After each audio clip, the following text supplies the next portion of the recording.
eu sou Raíssa Romano e aqui você vai ouvir a fala de Natália Leal, diretora executiva da Agência Lupa com o tema Inteligência Artificial, Justiça e Responsabilização. Essa fala faz parte do evento Desafios da Inteligência Artificial, Governança e Diversidade, promovido pelo Vote LGBT nos dias 26 e 27 de setembro de 2024. O evento contou com uma série de webinars gratuitos com especialistas de diversas áreas para discutir criticamente sobre o impacto da inteligência artificial na democracia e suas potencialidades para combater a violência política contra lideranças LGBT+. As falas também contam com a participação de Leide Souza, da área de pesquisa e advocacy do Vote LGBT, que conduziu o momento de perguntas e respostas. Fiquem agora com o que rolou no evento. Eu gostaria de chamar a Natália Leal. A Natália é diretora executiva da agência Lupa, plataforma digital referência no combate à desinformação através do jornalismo e da educação midiática. A Natália lidera uma equipe de 30 pessoas reconhecida pela Associação Mundial de Editores como a melhor iniciativa de credibilidade das Américas em 2023. A atuação da Natália com esse compromisso de combate à desinformação é extremamente fundamental para o nosso debate aqui, que intersecciona a inteligência artificial, a democracia e a defesa dos direitos. E ela foi extremamente premiada por isso, inclusive, por essa atuação. Então, é uma grande honra para nós poder contar com a sua participação hoje, Natália. A palavra é toda sua. Muito obrigada. Obrigada, Raíssa, pela apresentação. Na verdade, é uma honra para mim estar aqui num debate tão importante, né? E com companheiros aqui tão competentes nos seus campos, né? A Paula trouxe uma perspectiva, como a Leide disse, super acessível, né? De um assunto, de uma temática que é super complexa e que nem sempre está ao alcance da gente, né? Entender tão claramente do que a gente está falando quando a gente fala de justiça voltada, né, para IA. Eu venho de um lugar completamente diferente, né? Eu sou jornalista, o meu background é jornalismo, eu lidero uma iniciativa que combate a desinformação a partir do viés do jornalismo e de outros, né? Mas principalmente do jornalismo. Então, não entendo, não sou advogada, não entendo nada de legislação, a não ser o que eu precisei nos meus anos de repórter e editora, mas, assim, acho que a gente enxerga o jornalismo como uma ferramenta, né, de exposição, de responsabilização, uma maneira da gente mostrar para a sociedade, de ter esse accountability não só sobre quem está desenvolvendo a tecnologia, né, quem está trabalhando com a inteligência artificial do ponto de vista de desenvolver produtos que façam uso disso, mas também de responsabilizar aqueles que fazem mau uso dessa inteligência artificial ou de qualquer tipo de tecnologia ou de qualquer meio, né, de propagação de informação com viés LGBTfóbico. Então, a gente olha muito para o jornalismo a partir dessa perspectiva, e eu acho que é nesse degrau que talvez a minha fala faça algum sentido aqui quando a gente está falando de IA, justiça e responsabilização. Então, queria compartilhar aqui uma pequena apresentação para a gente conversar a respeito disso, né? O que é a Lupa, né? Da onde eu venho? A Lupa é uma plataforma de combate à desinformação. A gente faz isso através da educação midiática, do desenvolvimento do pensamento crítico, através do jornalismo baseado no fact-checking, na verificação, no jornalismo de dados, na investigação de cadeias desinformativas e também através do desenvolvimento de soluções de conteúdo e de tecnologia que já são capazes de expor, medir e endereçar os impactos da desinformação na sociedade. A Lupa produz mais de 50 verificações por mês, mais de 30 checagens, análises sobre desinformação, mais de 500 conteúdos em redes sociais, e a gente impacta cerca de 4 milhões de pessoas mensalmente. A gente faz isso num cenário no qual a confiança no jornalismo cai, né? A gente vê no Brasil que hoje 43% das pessoas apenas confiam, né, no jornalismo de uma forma geral. Essa é uma proporção que vem caindo desde 2015. Esses dados são do Digital News Report, do Instituto Reuters, né? Da mesma forma, as pessoas buscam, né, diversificam as suas fontes de notícias, algumas delas em queda vertiginosa desde 2013, o online aí como a principal fonte, e a gente tem um cenário no Brasil em que as redes sociais elas são muito usadas, os aplicativos de mensagem também, para compartilhamento de notícia. Então, a gente não tem mais um ambiente dominado pelo jornalismo para dizer o que é verdadeiro, o que é falso e o que deve estar no debate público, né? Então, a gente trabalha com esse cenário e também um cenário onde as pessoas ainda não se sentem seguras com o uso da inteligência artificial na atividade jornalística, principalmente, mas de uma forma geral, né? O Trust Barometer da Edelman, que é uma pesquisa feita há cerca de 20 anos sobre níveis de confiança da sociedade, né, de forma geral, mostra que com relação à inteligência artificial, a gente está ali numa encruzilhada, né? 32% das pessoas aceitam a inovação que está ligada à inteligência artificial, 31% rejeitam. Então, as pessoas não se sentem tão confortáveis com isso de uma maneira geral. Nos Estados Unidos e na Europa, o Instituto Reuters conduziu também uma pesquisa sobre esse uso, que são esses dados aqui, né? A maioria das pessoas se sentem mais confortáveis no que diz respeito ao jornalismo, à produção de notícias, quando a gente tem uma atividade que é principalmente humana, com alguma ajuda, né, da inteligência artificial, do que quando a gente tem mais inteligência artificial com menos supervisão humana. E aí, aqui, trazendo duas aspas da pesquisa qualitativa deles, né, que eu acho que se conectam bastante com o que a gente está falando, assim, né, que os vídeos que são gerados, vídeos, fotos, áudio, etc., que são gerados por inteligência artificial, eles facilmente representam de forma equivocada as pessoas e são usados para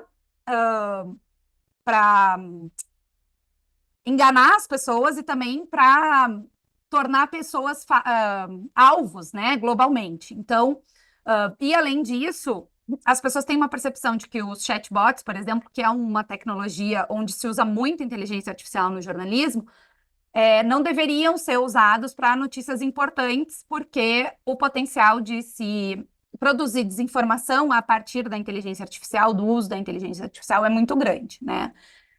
Então, como é que a gente usa inteligência artificial e como é que a gente usa o jornalismo como uma ferramenta de responsabilização, né? A primeira coisa que eu queria dividir com vocês é o LupaScan. O LupaScan é uma ferramenta de monitoramento que a Lupa desenvolve, que ajuda jornalistas e pesquisadores a identificar discurso de ódio e desinformação em grupos de contas de redes sociais. A gente começou esse projeto, eu vou ficar devendo a demonstração aqui, mas, por favor, quem tiver interesse pode falar comigo. A gente tem alguns logins para teste dessa ferramenta, mas ele é uma ferramenta de monitoramento que a gente usa inteligência artificial para fazer um cruzamento com o nosso banco de dados e para colocar flags em conteúdos que são potencialmente discurso de ódio e desinformação. Começou a fazer isso com um grupo de contas de políticos, né, políticos eleitos, deputados, senadores e executivo em 2022, né? O nosso foco é, até 2026, conseguir ter um monitoramento bastante efetivo desses grupos e mostrar como que os políticos e as pessoas que ocupam espaços de poder também são propagadores de discurso de ódio e desinformação. Porque, embora a gente tenha pesquisas que digam que eles não são os maiores propagadores, quando eles propagam um discurso de ódio ou desinformação, isso se espalha muito mais rápido do que quando pessoas comuns propagam esse tipo de discurso. Então, a gente tem esse monitoramento, ele avisa, né? A gente tem esse grupo de contas e essa ferramenta nos avisa quando algum tipo de conteúdo de discurso de ódio e desinformação é compartilhado por políticos. A gente está numa evolução constante desse monitor, né? Então, em agosto, a gente incorporou novas plataformas e novos grupos de contas voltados para a eleição municipal. A gente tem um transcritor ao vivo dentro dessa ferramenta e até dezembro a gente vai fazer novas modificações para que a gente tenha análises automatizadas e para que a gente consiga gerar dashboards com inteligência sobre discurso de ódio e desinformação no ambiente digital. Além disso, a gente faz fact-checking, né? Muitos de vocês acho que talvez conheçam o fact-checking como a verificação do nível de veracidade do discurso de políticos e pessoas que são parte do poder. Aqui tem alguns exemplos, a gente tem testes com ferramentas de IA para mostrar que elas continuam reproduzindo estereótipos. A gente checa promessas feitas por governantes que envolvem além, né, o Sobre Elas é uma série especial em que a gente fala sobre as políticas voltadas para mulheres, mas muitas delas já incluem políticas voltadas para o público LGBT+. E também a gente tem séries de entrevistas em que a gente conversa com algumas pessoas que são alvo também desse tipo de ataque em redes sociais, de discurso de ódio e de desinformação, né? Além disso, a gente faz verificações, que são o desmentido dos boatos que circulam em redes sociais. Aqui tem 3 exemplos, né, de conteúdo que a gente verificou recentemente, desde que a gente começou a tratar os casos de homofobia e LGBTfobia mais diretamente, a gente já verificou mais de 30 peças relacionadas a esse tipo de propagação de discurso de ódio e desinformação em redes sociais. Então, a verificação também é uma ferramenta importante. A educação midiática, que a gente trabalha com grupos de escolas públicas, escolas particulares, e que ajuda a desenvolver o pensamento crítico, as competências de consumo e interpretação da mídia, né, para que a gente tenha uma produção e um consumo de conteúdo muito mais responsável em redes sociais. E dentro das temáticas de educação midiática, a gente trabalha muitas temáticas de educação política e educação cidadã, então tudo está envolvido nesse contexto, né, para se entender quais são os riscos e quais são também qual é o nível de maturidade que a gente precisa ter para circular dentro do ambiente digital. E por último, queria trazer para vocês uma série de reportagens que a gente produziu recentemente, que chama Arco-Íris sob Ataque. Essa série, na Lupa, ela teve 4 reportagens, mas ela foi produzida em conjunto com outras 2 organizações internacionais. Uma é a Univision, que produz em espanhol nos Estados Unidos, e a gente publicou reportagens em português, espanhol e inglês. Também difundimos conteúdo em redes sociais. Uma das organizações que foi investigada nessa série de reportagens acabou derrubando, né, conteúdos e publicações que eram LGBTfóbicas das suas redes sociais, principalmente das plataformas da Meta, né, a partir dessa investigação. Nos Estados Unidos, algumas organizações da sociedade civil tiveram acesso a esses dados e eles também foram levados para congressistas, para ajudar a pensar políticas, né, de tecnologia e de outras frentes que acompanhem essa evolução.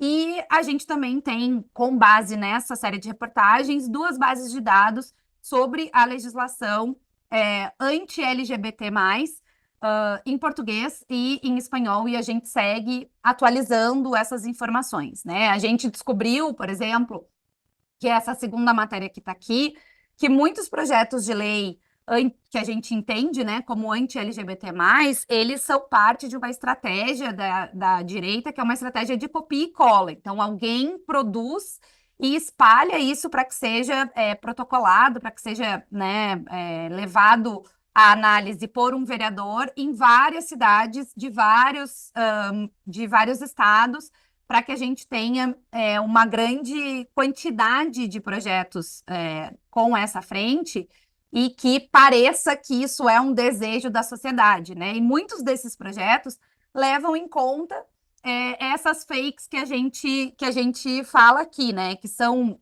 desinformações que têm a ver com educação sexual, com a segurança das crianças, com coisas que são completamente inventadas e que fazem um mal gigante pro debate público, principalmente no ambiente digital. Então, o que a Lupa faz, né, é expor esse tipo de ataque, expor esse tipo de informação, para que isso chegue às autoridades e isso acabe em algum tipo de responsabilização de quem se engaja, de quem propaga, mas principalmente de quem usa do seu espaço de poder para propagar discurso de ódio e desinformação. Então, é assim que a gente enxerga, né, o jornalismo e é assim que a gente trabalha nessa frente. Natália, que fala brilhante, assim, que apresentação maravilhosa. A gente está extremamente feliz. Nós podemos mergulhar realmente no uso que vocês têm feito ativo da tecnologia em defesa da democracia e dos nossos direitos nesse combate, além de perceber também as ações para esse uso quando é direcionado ao ataque e a prejudicar. Uma questão que a Rosângela trouxe, eu acho super importante, que foi voltada mais para falar da Natália, é em relação à educação, né? A gente trouxe hoje mais cedo a necessidade, a urgência de que esse processo formativo sobre IA, sobre dados, ele esteja cada vez antes, né? E a Rosângela estava contando aqui da experiência dela nas escolas, né, como professora nas escolas em São Paulo, e como que é difícil trazer esses temas e que trouxe, né, a questão dos perigos de IA, que são usadas na vida pessoal, na vida política. A gente tem muitos casos, né, de deepfake, de upload com adolescentes, então é muito complicado. E ela trouxe essa pergunta, né, de como os profissionais de ensino podem se valer da lei, auxiliar os jovens nas escolas, alertar para os perigos da IA. Eu acho que aqui não só os riscos, né, que a gente tem trabalhado com os riscos e as possibilidades também. E a Heloísa trouxe também uma pergunta, que foi pensando a dimensão da internet, fica mais evidente o papel intrínseco da IA no combate à violência online. Se é possível pensar uma automação no combate à violência, com base em uma perspectiva de diversidade. O que vocês acham, né? E aí, já pensando nesse contra-ataque, a gente vai monitorar como que a gente consegue pensar uma automação, detecção, uma barreira. Bom, então vou deixar vocês com essas provocações aqui para a gente ir finalizando o nosso diálogo. Leide, obrigada. Raíssa, obrigada também. Primeiro, sobre o tratamento de dados do LupScan. Hoje, a gente funciona com as APIs, né, das plataformas. A gente está sempre implementando novas funcionalidades ali, né? É humanamente impossível olhar para tudo, por isso que a gente usa cada vez mais recursos de inteligência artificial. E esse sistema de flags, ele é bem sofisticado, porque, assim, discurso de ódio e desinformação tem marcadores que a gente, porque circula nesse ambiente, conhece muito bem, mas que não são tão perceptíveis a olho nu, digamos assim, às vezes, né? E a gente tem enfrentado também uma outra questão, que é grupos radicalizados, eles fazem um bypass aí na linguagem, né? Se eles vão usar, por exemplo, a palavra gay, vamos dizer, ao invés de usar o A, eles usam um 4. E aí a gente precisa ensinar para a máquina que aquilo ali também tem a ver com o que a gente está pesquisando. Então, assim, tem um monte de desafios e a gente está sempre tentando melhorar isso, né? Esse desafio da linguagem é muito, muito grande, desafio do acesso aos dados, e é fundamental a gente entender por que a gente escolhe grupos de contas, né? Porque a gente entende que quem tem mais espaço de fala tem mais responsabilidade.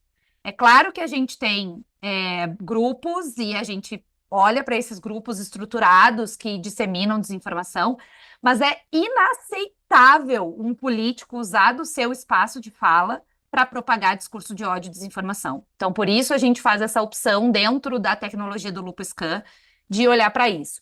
E sobre a educação, que acho que é a pergunta da Rosângela, a gente tem tido experiências muito positivas trabalhando com crianças e adolescentes. A Lupa desenvolve treinamentos e desenvolve metodologias para trabalhar em apoio aos professores, para trabalhar esse desenvolvimento do pensamento crítico. Então, a gente tem uma pedagoga que trabalha com a gente desenvolvendo material voltado para o Fundamental 1, para o Fundamental 2, para o ensino médio. A gente usa a inteligência artificial para produzir podcasts, para produzir vídeos, para fazer parte desse material.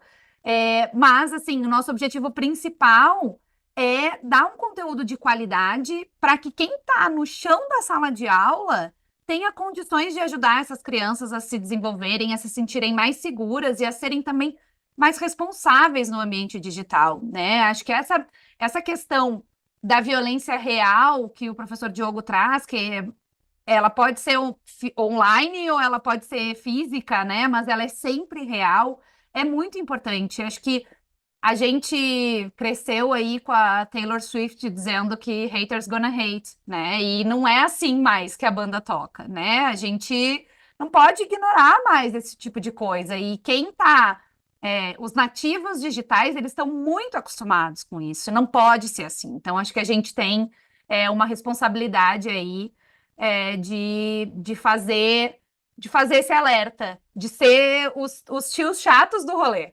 Entendeu? Não pode ser assim, gente. Temos que registrar, temos que reportar, temos que fazer tudo isso. Então, é nessa frente aí que a gente atua.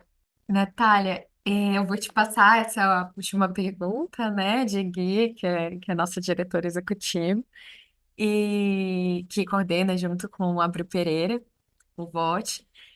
E a pergunta que foi trazida é sobre a questão que a gente acabou discutindo muito ontem, né? Sobre um apagão dos dados, sobre a gente não ter acesso a dados, transparência dos dados, pelas plataformas, né?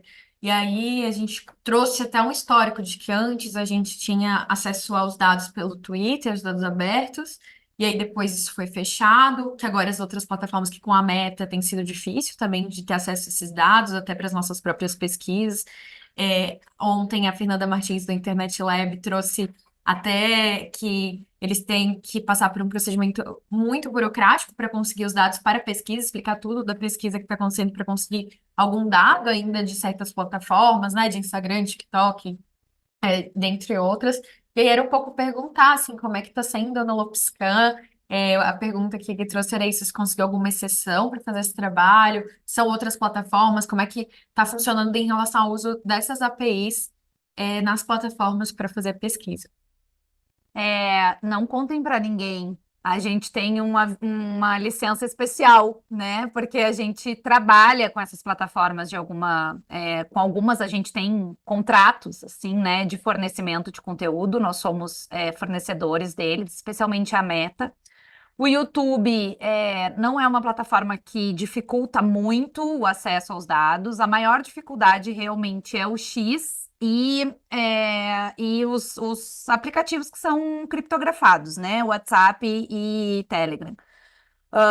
O TikTok também a gente consegue por uma licença especial. Então, a gente tem que dar um monte de explicação também, não é uma coisa assim super simples, mas a gente consegue ter acesso a partir do trabalho que a gente faz, do trabalho de combate à desinformação. A gente tem uma consciência, assim, gente, acho que não tô exagerando aqui de falar que muitas dessas plataformas, elas usam o nosso trabalho também como uma maneira de limpar a barra delas, assim, né? De limpar as coisas ruins que elas estão fazendo, os estragos que elas estão fazendo. Então, é uma tática que eu uso muito com eles, assim. Quando eu preciso de alguma coisa, como esse tipo de acesso, eu normalmente vou para uma negociação dizendo isso, assim, né?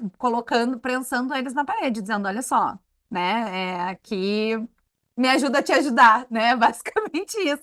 Então, a gente tem aí algumas liberações por conta dos serviços que a gente presta e a gente consegue ter mais dados, mas assim, a gente tem que explicar, os dados não são estruturados, né? Eles vêm assim, tudo, uma quantidade colossal, e aí por isso a gente coloca os nossos robozinhos ali para trabalhar e para conseguir filtrar e indicar, priorizar, né? O que a gente olha. O X realmente é um problema. Só pagando, eles são muito. Por isso que a gente ainda não integrou, né? Mas a gente tem na ferramenta as plataformas da Meta. Threads é uma plataforma para onde algumas pessoas migraram também do X, e a gente tem tentado uma aproximação com o Blue Sky para ver se é possível a gente ter também o Blue Sky dentro dessa ferramenta. Então, como eu falei, a gente está sempre procurando, né, outros meios, integrar outras coisas para a gente ter uma maior quantidade de dados e poder produzir mais conteúdo que realmente faça diferença aí, né, nesses trabalhos que a gente faz. E assim, nosso objetivo é disponibilizar também para quem faz advocacy, para quem trabalha com essas temáticas, né, para que os dados façam diferença na vida real, né, não seja apenas uma exposição que não leva a nada, né? Então, contem com a gente no que a gente puder ajudar.